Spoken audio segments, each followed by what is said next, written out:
அடர்ந்த காடொன்றில் கோபு என்ற பெயர் கொண்ட ஒரு நயமான யானை வாழ்ந்தது. ஒவ்வொரு காலை முழுதும் தான் அது ஆற்றங்கரையில் சென்று தண்ணீர் குடித்து எல்லா விலங்குகளுக்கும் வணக்கம் சொல்லும். ஒரு நாள் கோபு ஒரு கிளையில் சோகமாக அமர்ந்திருந்த ஒரு சிறிய பறவையை பார்த்தது. "என்னாச்சு பறவையே?" என்று கேட்டது கோபு.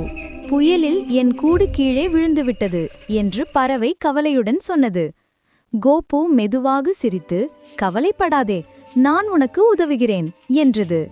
அது தன் நீண்ட தும்பிக்கையால் சிறு கிளைகள் இலைகள் எடுத்து பறவையுடன் சேர்ந்து ஒரு புதிய கூடு கட்டியது. அந்த பறவை மகிழ்ச்சியுடன் குரல் கொடுத்தது, "நன்றி கோபு, நீ என் மிகச்சிறந்த நண்பன்." அந்த நாள் முதல் அவர்கள் இருவரும் சேர்ந்து உணவு, கதைகள், மகிழ்ச்சி அனைத்தையும் பகிர்ந்து கொண்டனர்.